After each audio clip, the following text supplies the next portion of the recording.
Good day to everybody everywhere. Thank you so much for joining us once again for the Shengshong School of Tibetan Medicine webinar series. Here on our show, from the baseline of our work with traditional Tibetan medicine, we discuss topics of health and wellness. We explore tools from the Eastern mostly, and also sometimes the Western traditions. We study ancient spiritual philosophies and healing sciences, along with some input from modern research. And of course, we are always trying to tie in with the current issues in the global public health and happiness for everybody. We really appreciate you joining us, and we would love to keep in touch with you. So please like and subscribe to our email list and follow us on different media, and we would love to give you some updates. So on our webinar this week, we are absolutely delighted and just truly honored to welcome the internationally acclaimed peace activist, Satish Kumar. Mr. Kumar shares his decades of experience and a wealth of wisdom for cultivating our inner sense of peace and happiness. He shares a simple and sincere spiritual worldview to help us co-create a more sustainable, fulfilling, and joyful life for everybody. Life does not need to be too stressful. We must only be empowered to discover our own enormous capacity and potential. For those of you who are new to our show, we are the Shengshong Institute School of Tibetan Medicine. Our school was founded by the late acclaimed Tibetan scholar and spiritual teacher, Chogyal Namkhai Norbu Rinpoche, as part of the International Shengshong Institute of Tibetan Cultural Studies. We offer courses in traditional Tibetan medicine all around the world and online. Our programs range from short lectures and presentations, continuing education units for healthcare professionals, all the way to our flagship program, our 4-year training program in traditional Tibetan medicine. So if you're interested in learning more about Tibetan medicine and interested in studying, please connect with us. We would love to tell you all about it. Also, let's mention the American Tibetan Medical Association, ATMA, the Tibetan Medicine Professional Association for practitioners, students, and supporters here in the United States. So you can definitely check out American Tibetan Medical Association.org and connect with the Tibetan medicine community in the United States that way. So we are absolutely thrilled to welcome our guest today, and let me tell you a little bit about the celebrated activist Satish Kumar, a former monk and long-term peace and environmental activist. Satish Kumar has been quietly setting the global agenda for change over the last 50 years, a long time big player. Mr. Kumar has completed thousands of miles of spiritual pilgrimage and peace walks, raising awareness of peace and for compassion all around the globe. Some of it, I'm going to just do this short list of some of his accolades over the years. In the year 2000, Mr. Kumar was awarded an honorary doctorate in education from the University of Plymouth. 2001, honorary doctorate in literature from the University of Lancaster. In 2001 as well, presented with the Jamnalal Bajaj International Award for promoting Gandhian values outside of India. And in 2009, Satish was awarded an honorary doctorate of laws by the University of Exeter. In 2013, Doctor of University of Suffolk. And in 2014, Satish was appointed as the Oxfam UK ambassador and has also served on the advisory council of this famous Gross National Happiness Center in Bhutan. Finally, in 2019, awarded an honorary doctorate of science by the University of Wales. Mr. Kumar continues to teach, running workshops on reverential ecology, holistic education, and voluntary simplicity. And in fact, let me just plug now, you can check out one book that he's written called Elegant Simplicity, which is amazing. So we're welcoming him. And then our ongoing webinar host, Menpa Phuntsog Wangmo, the traditional Tibetan medicine practitioner and director of our institute, developing our programs and teaching our programs all around the world. So thank you all so much for joining us today. Thank you. Thank you very much. Thank you, Mr. Kumar. It's so grateful you are here. Thank you very much. Accept our invitation. So Adamla already said introduced you. So please go ahead and then yeah, thank you, and then please start. Okay, thank you. It is my great pleasure to be associated and be a guest of the Tibetan School of Medicine. And what you are doing is absolutely remarkable and marvelous work.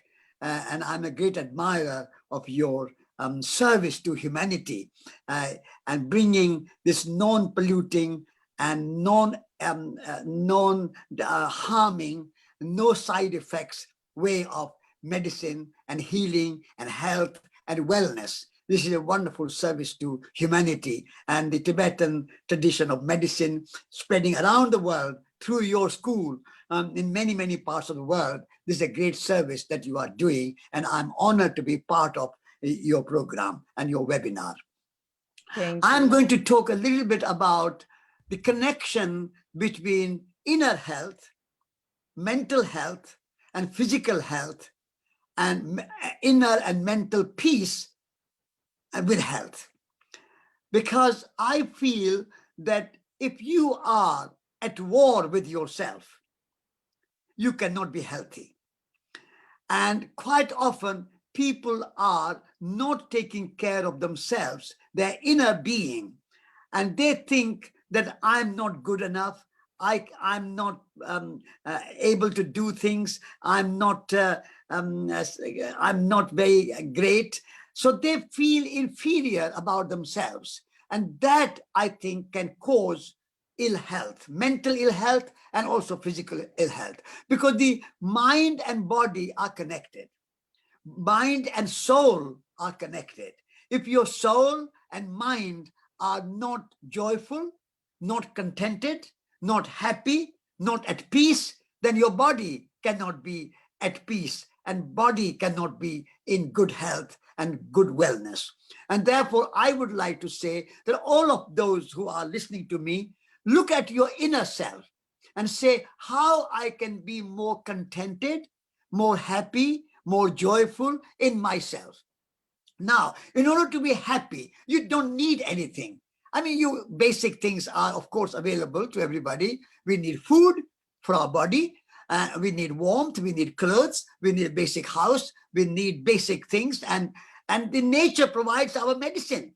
Tibetan school of medicine, herbal medicine, is a perfect example that in order to have good, healthy medicine, you don't need chemicals, and you don't need factories, and you don't need big pharmaceutical multinational corporations. You can go in the forest and find there are herbs in rainforest and in ordinary forest. In every soil, you can find herbs which are good for our health. I come from India, and the Indian tradition is like the Tibetan medicine, is the Ayurvedic medicine. And in the Ayurvedic medicine, we say that there is no plant on this earth which has no medical value. It's only the knowledge which is missing. And therefore, we need to find that knowledge, which plant is good for us. And so there is no need for anybody to be ill. If you eat good food, if you eat healthy, and I'm a vegetarian, and I'm 84, and I lack no energy, and no inspiration, lack no inspiration, and lack nothing. So you can have a simple diet, and eat well and eat less. For to be healthy, eat less and walk, exercise, yoga. But also, I would say, for inner health, the health of the mind and health of our soul and the spirit and contentment, I advise people to take some time every day and meditate. Meditation is a good medicine. Actually, the word medicine and meditation come from the same root, midure. And when you take something for your body, it becomes medicine. When you take something for your mind, then it becomes meditation. It's the same word, same root, and so same etymological root. And so if you want healthy mind, meditation is the medicine for the mind. So what is meditation? You bring your both palms together as a symbol that everything is connected. That is your beginning of meditation. No isolation, no separation, no disconnection, no aloneness or loneliness. We are together. Nature and humans are one. Americans and Tibetans are one. Europeans and Africans are one.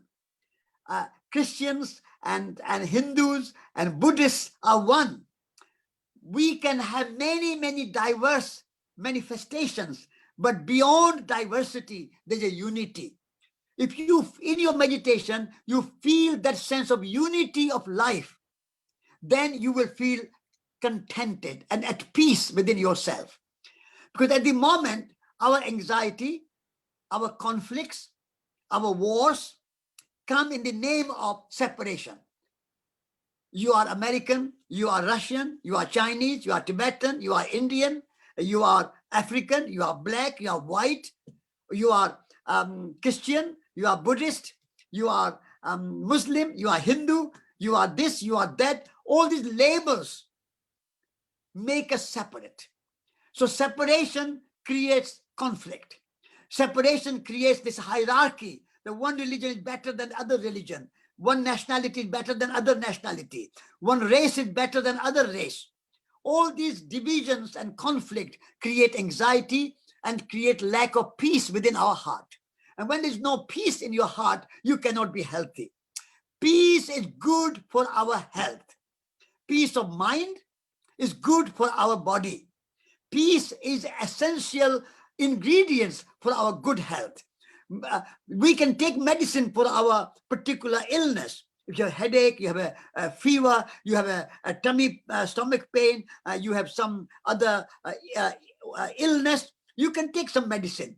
But ultimately, the true medicine is medicine of the mind. And that's a peace of mind and a peace in your heart and a peace in your spirit. So making peace with yourself, inner self, is by seeing the unity of life. We are all interconnected. We are all interrelated. By joining the two hands, you are saying as left and right. We don't have the conflict between left and right, like in the United States. Now, there's a conflict between left and right, between Republicans and Democrats, between socialist and a public service, or between private and a kind of a service. They are both needed. We need both. We need left and right together. In our body, we have left hand and right hand. I don't say that my left hand should be cut off. I will only work with my right hand, or my right hand should be cut off. I will work only with left hand. Left and right come together in your joining two palms together. So this is the unity of life that we meditate. And then we say, I'm breathing in our meditation. Breathe in, breathe out. So taking in and bringing out. Inner and out are one. You cannot just say, I will just take in, and nothing give out. You cannot live. You cannot survive. In order to survive, you have to breathe in and you have to breathe out. So that's a kind of unity of yin and yang, unity of in and out. This is a kind of unity between the two. And also, you have to, when you meditate, breathing in, breathing out, what do you say to yourself? That I am breathing the air which is sustaining life for all living beings. Air does not discriminate. Air does not say that only the Americans can breathe and Africans cannot breathe. Air does not say that only Buddhists can breathe and Muslims or Christians cannot breathe. Air does not say Hindus can breathe, but Jews cannot breathe. Air is available to Hindus, Muslims, Christians, Americans, Africans, blacks, whites, men, women, children, educated, uneducated. Everybody can breathe, and we breathe the same air. And through our breath, we are all connected. We are all related. And that relationship, that connectivity, that unity of life gives us a sense of contentment and sense of joy. I'm not alone. I'm not separated. I'm not disconnected. I am a part and partial of the human family. And the human family, American family, an American family, Massachusetts family, wherever you are, go small to large and large to small. But unity. So in your meditation, you say, I'm breathing the same air which sustains all life, human life, animal life, plant life, ocean life, all life, bird life, everything is sustained by the air I breathe. And so I breathe in and I breathe out and I breathe slowly. And when I'm breathing, I'm relaxing my body. And when I'm relaxed, my body, I'm also relaxing my mind. And when my mind is free of anxiety, my mind is free of anger, my mind is free of fear and mistrust and suspicion and doubt, then I'm at ease. Because conflicts and anger and fear and anxiety create tremendous ill health. So compassion, kindness is good for your health. Compassion and kindness is a kind of medicine for your body as well as for your mind. So don't think that being compassionate, being kind, being loving is only a kind of mumbo jumbo, wishy-washy, flaky spirituality for some religious people. For the real world, you need all these kind of rational and scientific and logical and a kind of judgmental and discriminatory fighting and politics. No, for our body, we also need compassion and kindness and love and generosity. So this is the kind of inner peace that I'm talking about. But inner peace also reflects outer peace. As I said, breathing in and breathing out. So we need to see the unity and making peace with the world. And when we make peace with the world, then all this waste that we make of our wealth and our resources by arms race, conflicts, wars, nuclear bombs, tanks, aeroplanes, bomber planes, all these is so much waste of resources, precious planet Earth, precious resources of the earth are being wasted in creating this kind of conflicts. And wars are not good for human health. When wars and conflicts happen, tremendous suffering. Children, women, old people, handicapped people, they all suffer tremendously. So making peace with the world is a good for everybody's health. So health and wellness are not only derived by some medicine, even Tibetan medicine, even Ayurvedic medicine, even Western medicine, are not enough. With those medicines, of course, we have those medicines, and they are wonderful medicines, but with those medicines, we also need peace in the world for the goodness and for the health of humanity.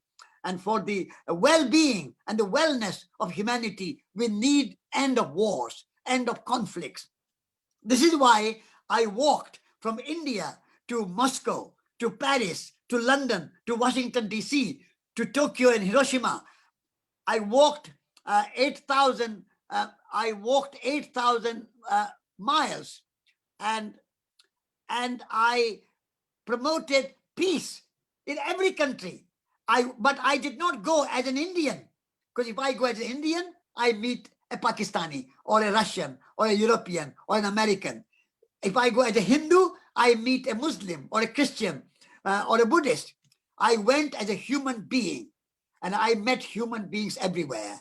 And once you are human, your primary identity is that we are all human beings. And after that, the secondary identity is wonderful. I can be an Indian, I can be a Jain, I can be a Buddhist, I can be a Hindu, I can be an American, I can be whatever your identity.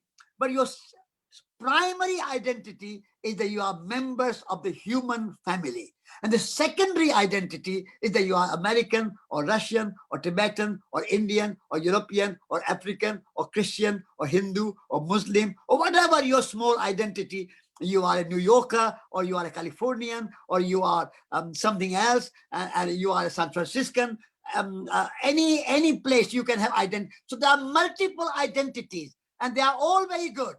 But let us not forget our primary identity, that we are all members of one humanity, one human family. So if we can have that, that is the second piece, I would say, that we need in the world in order for the health and wellness. In addition to wonderful herbal Tibetan medicine, we also need medicine of peace and medicine of meditation. And the third piece, I would say, is the peace with nature, peace with the environment. Because at the moment, our environment is becoming sick. Our planet Earth is becoming sick, ill, is getting fever, like the global warming, the climate change.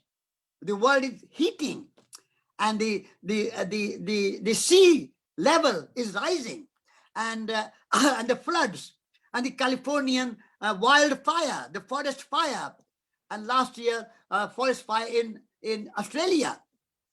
All these symptoms and all this evidence show that our planet is also sick. And not only our planet is sick, we are at war with our planet. Humanity seems to have this idea that we can conquer nature.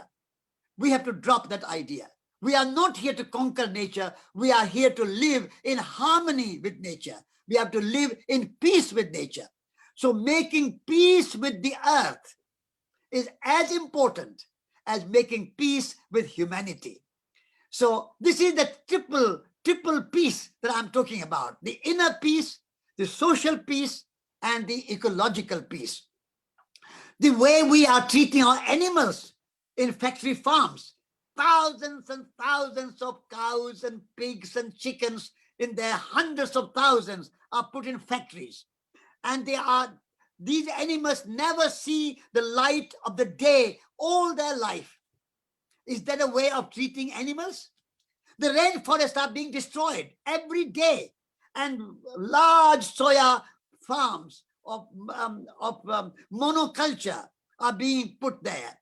So this kind of war with nature is causing many problems. And I would say the coronavirus that we are suffering, the whole world is now suffering from this COVID-19 coronavirus. That is the reason the coronavirus is the cause, is caused by our our relationship with the natural world. The way we have treated the natural world and the wildlife, and the destruction of rainforest and the animal world, all that, and the pollution of our oceans with lots of plastic and destruction of natural world, that is now bouncing back. We have to allow wildlife to live in the wilderness.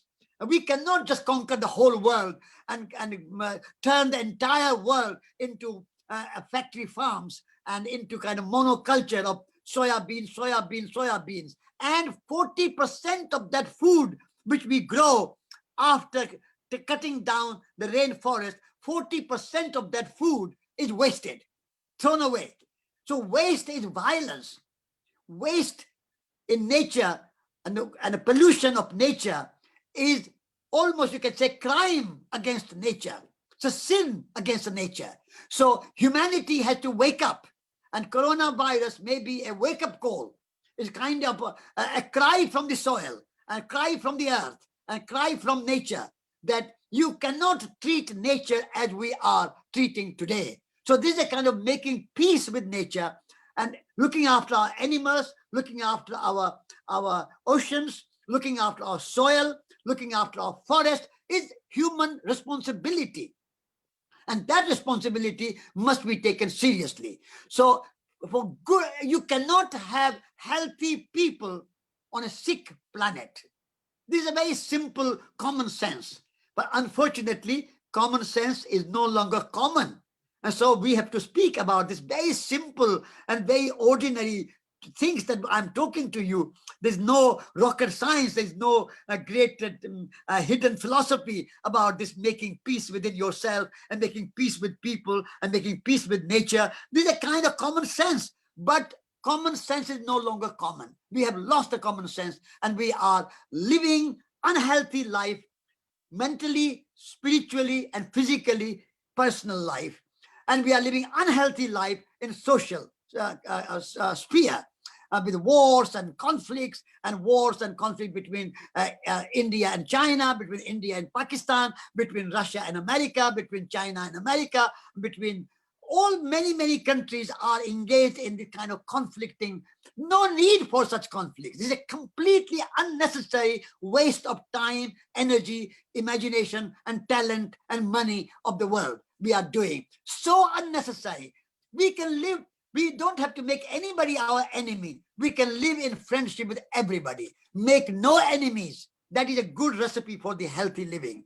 So making peace with yourself, making peace with all people, whatever your race, whatever your color, whatever your nationality, whatever your religion, you are human being. And dignity of human life is the primary principle of any civilized society. We call ourselves civilized society, but we are not very civilized if you consider the way our politics, our economics, and the exploitation, and the poverty, and the disease, and the deprivation, and the millions of people living in hunger, and millions of people living in slums of Mumbai, and Kolkata, and Shanghai, and New York, and many other cities like Sao Paulo, and Mexico City, and so on.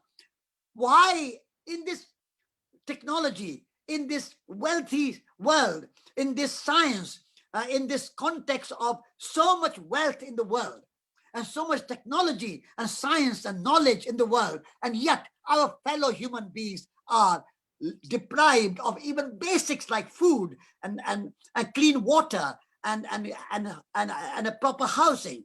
And so that shows that our humanity has not yet civilized itself. We may call ourselves civilized, but this is not a sign of civilization. One time, a journalist asked Mahatma Gandhi, "Mr. Gandhi, what do you think of Western civilization?" Mahatma Gandhi said, "It would be a very good idea." Because where is civilization? A civilization which produces wars and conflicts and nuclear weapons and so much destruction of nature and the pollution of water and pollution of air and pollution of soil, that cannot be called civilization.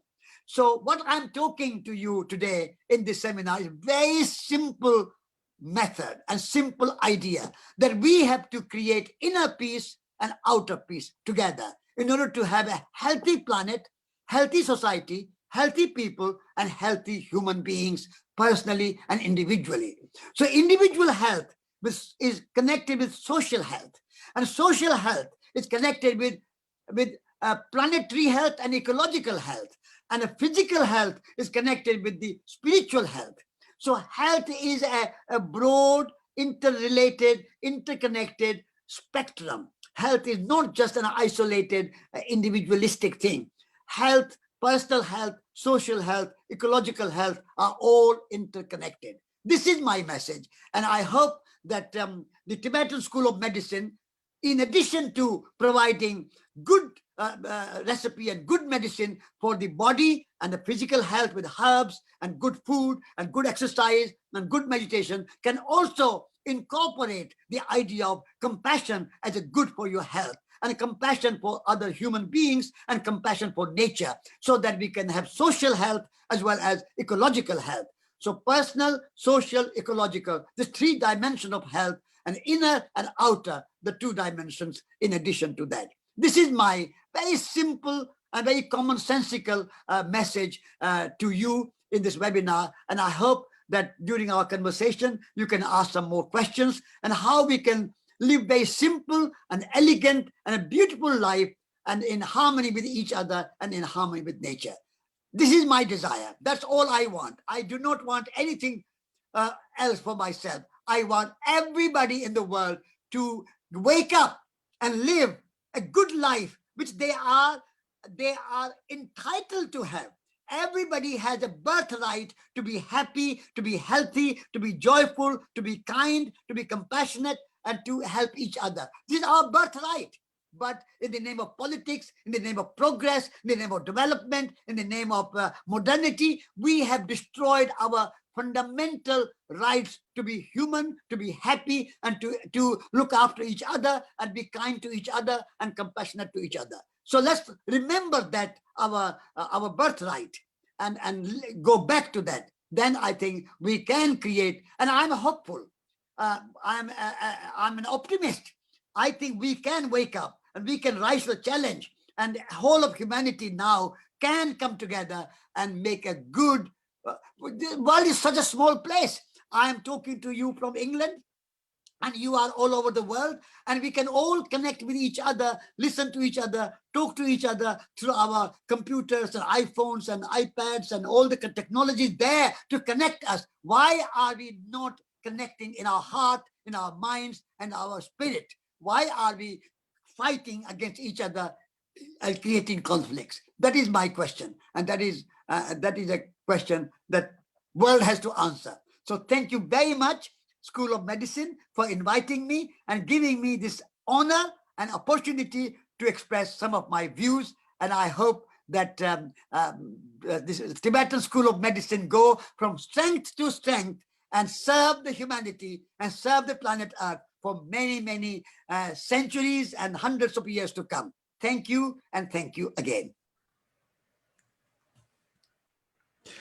Thank you so much, Satish Kumar. Thank you. Thank you so much for sharing your enthusiasm and optimism with us. It's very refreshing. And I can say at the very least here in the United States, it's very welcome to have this bright enthusiasm and positivity at this time. So I personally really feel like you are blessing us, and I truly appreciate that. Thank you. Thank you. Wonderful. Okay, well, I think that we definitely have some questions for you. And to begin, first, I'd like to go to our webinar host, Menpa Phuntsog Wangmo. And first, we'll ask her to say a few words about this kind of general topic. You know, this simple wisdom that you were describing, this common sense, these kind of simple choices and mental and attitudes in our mind and heart, is very much what we're often trying to work with people in Tibetan medicine, especially Western people. It's the same similar type of message we're trying to share from the tradition of Tibetan medicine. It's very much corresponds. So I think that Menpa Phuntsog Wangmo will have something very insightful to add. Phuntsog La, can you please take it away? Okay. The first of all, I want to say really thank you very much. Your message is a lot meant to me. It really needed this kind of message to our society. Because as you said, is recent years we became very selfish, I would say. We never satisfied. Somehow we wanted more and more. It's our nature, mother, the land, soil give us everything, provides for us everything. But we wanted more and more. So I guess the motherland is like the limited, not unlimited. So now the motherland is pain. So last 20 years, at least what I remembers, we have like different types of the natural disasters, different types of the contagious disease, sometimes, different region arising. And then at the moment, as you said, the COVID-19 take over sort of like that whole nation. So since March, we all sort of like locked down. We don't have like things. And then, since the January. So it's the motherland shows us pain. There's something wrong. So this kind of message really we need it. And then thank you very much. So in the meantime, it's important how we look at as a whole, sort of like the human beings, same as like the family. As His Holiness always say, it's like you need to acknowledge is you are one of the 7 billion, whatever that the human being. So all those sort of like it's such a great, really is a message. It's not like a medicine, like pills give it to you, but it is like a medicine. It is like a preventing the health, also to cure the disease. So I want to say really thank you very much, all your message. Thank you. Thank you. Thank you. It's my pleasure. Thank you. Any other questions? Mr. Kumar, I wanted to ask you when, so you discussed kind of this inner peace and outer peace. And I know that you have done an enormous amount of working with other people, traveling the world, so many communities. And it reminds me, I heard some teacher recently say something along the lines of that people in the United States and Western people are getting more tuned into like personal health, self-care, personal health for myself personally, but we're still lacking in connecting with everybody all together and having more of a healthy community and family type world in our own country. This division, as you talked about, this lack of unity is something that unfortunately we can see incredibly painfully clear in the United States right now. So I wanted to ask you, can you tell us a little bit more about how you work to cultivate that outer peace collectively with other people when you're working in the world? How do you work with other people to share with them and show them that peace and unity when they are stressed, maybe they're angry? How do you share that with them? Can you tell us a little bit, please? Yes, yes. What I do when I meet people who are stressed or angry, I say to them, your stress and anger is not hurting somebody else with whom you are angry. Your stress and anger is damaging your own personal life. If you are interested in your good health and good life, first of all, you need to say, I'm not going to be angry. I'm not going to be stressed. I'm not going to be under strain. I am going to be open-minded and ask people, how can I be helpful to you? How can I be kind to you? I think people, I almost say that we need to be humble. Humility is the key. And actually, humility word comes from same as soil, humus. In Latin, the word for soil is humus. And so from humus comes human. And so human beings are literally soil beings. And so if we are not humble, if we have no humility, then we are not human. And when you are angry, when you have anxiety, when you are stressed and you are condemning somebody, whether they are opponents of your thoughts or opponents of your philosophy or politics, something, when you are condemning somebody, you are not condemning somebody else, you are condemning yourself. First of all, I want to say that the other person is in you, and you are in that other person, because we are made of the same elements, earth, air, fire, water, and we live in the same space, this universal space, and we live in the same time, whether you are poor or rich or American or African or black or white, whoever you are living in 2020 at this moment. We are all living in the same time, same space, and same consciousness. The universal consciousness we share together. So all our conflicts and our divisions, political divisions and social divisions, philosophical divisions, religious divisions, racial divisions are mental construct. They are artificial. They are not real. And we have been conditioned in our education to think that I'm separate from you and I'm different from you and there's no unity between you and me. We have to educate our young people in universities and schools that fundamental dignity of life and fundamental unity of life and connectedness of all things. If we can educate our young people in that way, and if we can think that when I'm angry, I'm damaging myself. When I'm stressed, I'm damaging myself. When I'm compassionate, kind to other people, I'm not so much helping others, I'm helping myself. And when I help myself, I will help others. So in order to be able to help others, you have to be healthy. If you are hungry, you cannot feed the poor and the hungry. If you are sick with coronavirus or with the cancer or with some illness, you cannot help somebody else because you have to be in bed and you cannot help others. So in order to help others, you have to be healthy yourself. So you have to love yourself. You have to respect yourself, and so that you are ready to love others and help others. So this is the kind of psychology I try to develop. Wonderful. Thank you so much for sharing, Mr. Kumar. So we have a few more questions. And one thing that I was very interested to know.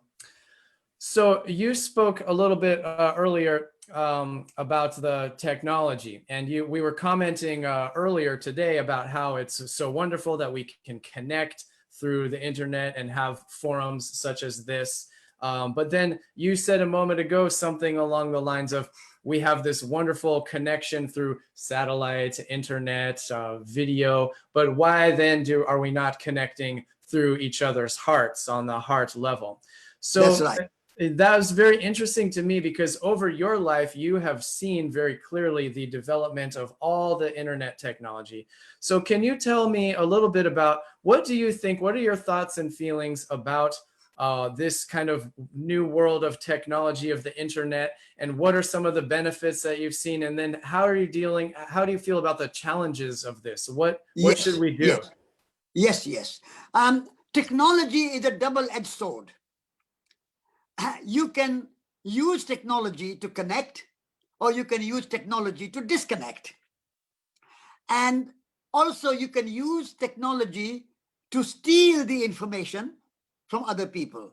So at the moment, the data and the collection of data is a big business.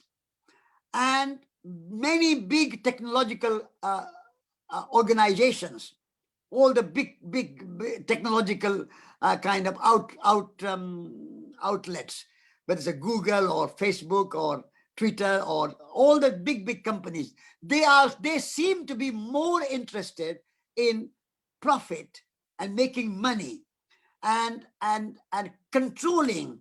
So we are using technology without wisdom. So technology without wisdom can be dangerous.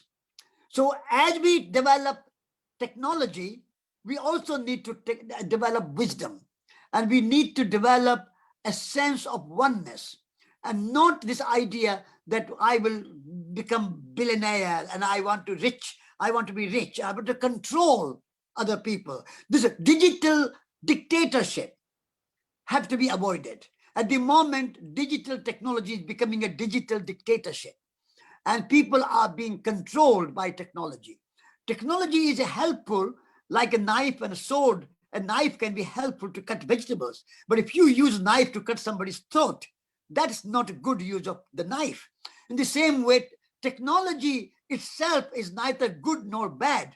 Technology can be helpful if it is used with wisdom and compassion and in the service of humanity. When technology becomes the master and so human beings become the servant of technology, then technology is a bad master. But if technology is servant of people and people are the master, and people cultivate wisdom and a compassion and use technology with wisdom and compassion in a very sparing way, like you use knife to cut the vegetables and not to cut throat of somebody. In the same way, if you use technology to connect and communicate and not control, then technology can be good. But at this moment, unfortunately, technology is being used as a data mining and controlling and misusing technology and making big profit. And many companies are just becoming absolutely so centralized and so much controlling. That is a bad news. So unfortunately, we need to develop wisdom with technology, and otherwise humanity is becoming too clever to survive without wisdom. We are becoming too clever in our technology and no wisdom. So simultaneously, as we develop technology, we have to develop compassion, wisdom, kindness, generosity, service, love, all these spiritual values we have to cultivate. Without those spiritual values, only technology, only science can be dangerous. Science can produce nuclear weapons. Everybody will praise the praise of science. But science without spirituality, science without wisdom can also be dangerous. It's a scientific technology which has created nuclear weapons and all the arms and all the weapons of war and the weapons of control. And the Western medicine also is a result of science without wisdom. And so I would say that at the moment, the world is going through a dangerous direction. Without wisdom, without compassion, only pursuit of science and technology, that can be dangerous. So we need to develop wisdom and compassion at the same time in a very high level. Absolutely. Yeah. Thank you so much. Thank you. Well, so Mr. Kumar, one of our viewers today who's watching us wanted to ask you one question, and they were wondering what connection have you had and what experience have you had with the traditional Eastern medicine, especially the Ayurvedic medicine or Tibetan medicine? Have you had any special connection yourself over your life? That's what one of our viewers wanted to ask you. Yes, absolutely. I have connection with Ayurvedic medicine because my mother was a little bit of Ayurvedic healer. And so from the childhood, I learned that in my food, I should include certain herbs on a regular basis. And so, for example, there's a plant called tulsi. It's a kind of holy basil.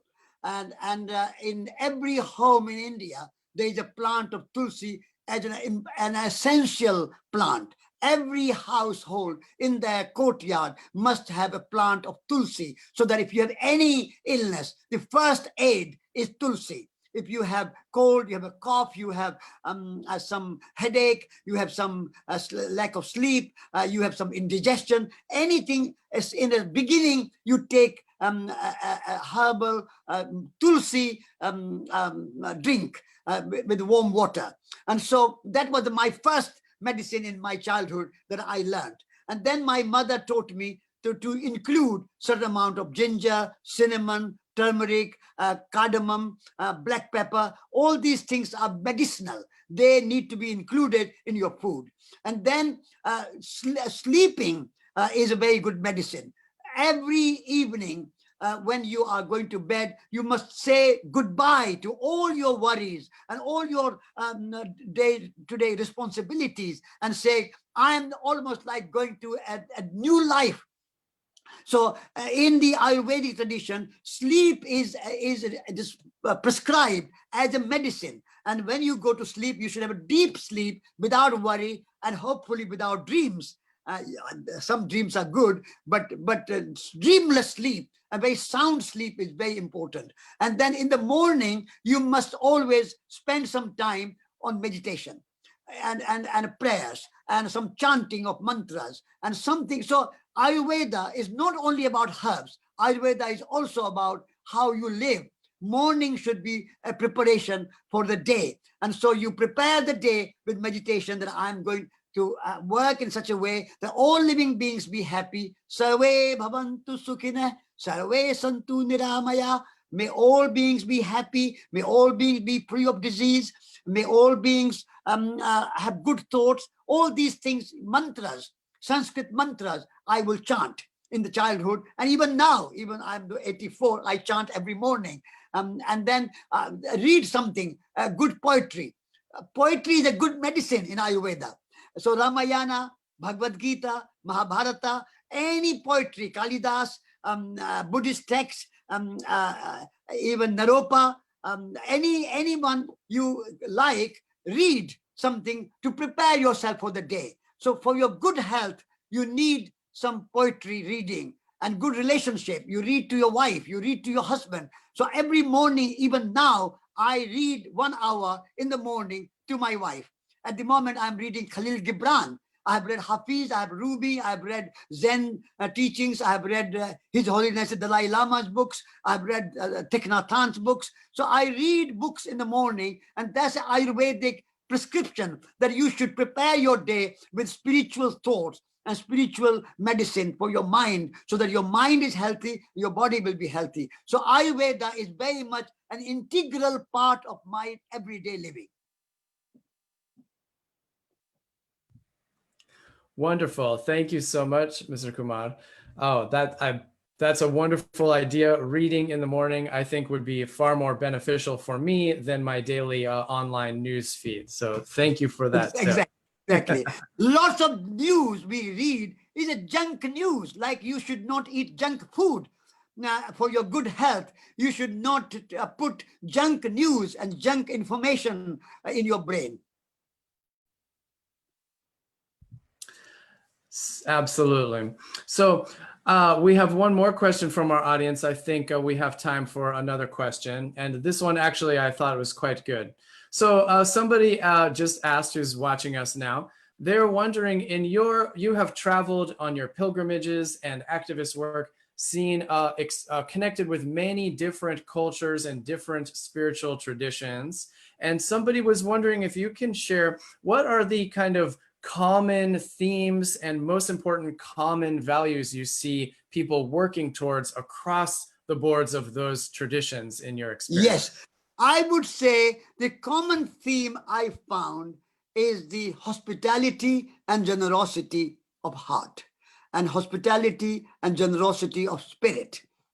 Because I went without any money in my pockets. For 2.5 years, I walked through Pakistan, Afghanistan, Iran, Azerbaijan, Armenia, Georgia, Russia, Belarusia, Poland, Germany, Belgium, France, England, America, Japan, and had not a single penny in my pocket. For 2.5 years, I did not touch money. No dollar, no pound, no yen, nothing. Just hospital. So I found that whether you are a Muslim country or a Christian country or a Buddhist country or a communist country or a capitalist country or a liberal country, whatever you are, common humanity of hospitality and hospitality and generosity from the strangers was a common. Everybody. I was in the palace of Shah of Iran, and I was in the huts of poorest of the poor in the villages. I slept in police stations. I slept in hospitals. I slept in student accommodation. I was in the Kremlin. I was in the White House. I met Martin Luther King. I met high and low. And one thing common everywhere I found is this hospitality. Everywhere I went, have a cup of tea. What would you like? A piece of bread? Would you like some soup? Would you like some melons? Would you like some grapes? Would you like some? They don't ask your caste. I say my caste is humanity. My religion is nature. My God is universe. I have no one particular caste or class or country. Or my country is cosmos. And therefore, when I went there, strangers' hospitality and generosity of strangers, that was the genius of generosity that I found common everywhere. So I think we have to trust in our heart. If we fear, then we block generosity. But if we trust people, people are good. Basically, people are good. Whatever label you put on them, Christian, Muslim, communist, capitalist, liberal, socialist, Republican, Democrat, whoever you are, behind all these facade and labels, we are human beings and we have love in our heart and we have compassion in our heart. But that compassion and love and generosity and hospitality is dormant. There's no chance for it to come out because we block it because of these labels and these identities. So we go beyond identity politics, and beyond identity politics is humanity. And so I found in all these countries, when I travel around the world, and I travel around England, Britain, UK, and without money for 4 months, I walked around Britain. And again, even in Britain, which is not a rich country, Western country, and there too, I found that generous hospitality. So this hospitality and generosity is the common to all cultures and all religions.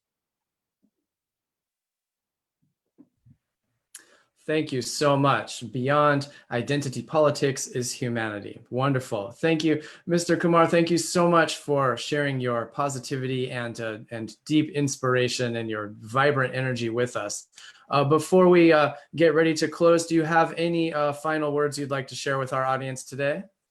No, I would only say thank you for the School of Tibetan Medicine. And thank you, both of you, for hosting my talk.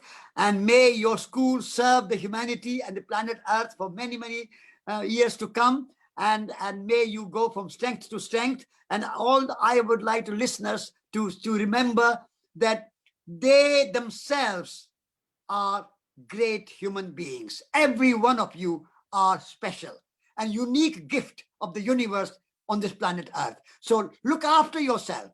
Take care of yourself. Love yourself. And when you love yourself, you love everybody else. And when you are hating somebody, in deep down, you are hating yourself. So if you are hating somebody else, it's not hating somebody else, you are hating yourself. So if you want to love yourself, love everybody else. And when you are compassionate to all living beings, you are compassionate to yourself. So your well-being depends on yourself by being kind and compassionate to all living beings. That is fundamental truth of Tibetan teachings. His Holiness the Dalai Lama, the Buddha, and Shanti Deva, and many, many other great teachers of Tibet and great teachers of Buddhism in India and all around the world. And so may you cherish this wisdom and cultivate this wisdom, which is in your heart. What I'm saying is only like lighting a candle. You are the candle, and light is within each one of you. So remember your light and be enlightened. Thank you very much. Thank you so much, Mr. Kumar. Menpa Wangmo, would you please share some closing words with us now? No, there's not so much words. All what we need to learn, he already said, and then I think we just keep that in our mind. Each word is really its deep meaning, and then his speech could listened by politicians, leaders can get the message, can listen like scholars get a message, can listen to business or non-educated or whoever listens, we all get a message, meaningful. And also we can put, if you wanted to have a good health, we get the message, we got the message. Also, we got the how to taking care of our universal land, and also what we want to leave after our life to our next generation, what we want to give to them. Also, we got the message. So no words really besides the thank you very much. I hope really each of audience listeners found their own useful words, useful message, and that we keep in our mind. Thank you. Thank you. Thank you. Really is beyond than words. Thanks. Yeah. Thank you very much, Menpa Wangmo. Thank you for hosting our webinar as always. And Mr. Kumar, from the bottom of our hearts, thank you so much for sharing with us and taking the time to join us. Many blessings and a long life and health to you. And we will see you next time. Everybody, this is the Shengshong School of Tibetan Medicine webinar series. Thank you for joining us. And please follow on social media and join our email list. And everybody, please check out Mr. Kumar's content, his book, Elegant Simplicity. And let's all keep in touch. Thank you so much. Thank you. Okay. Thank you.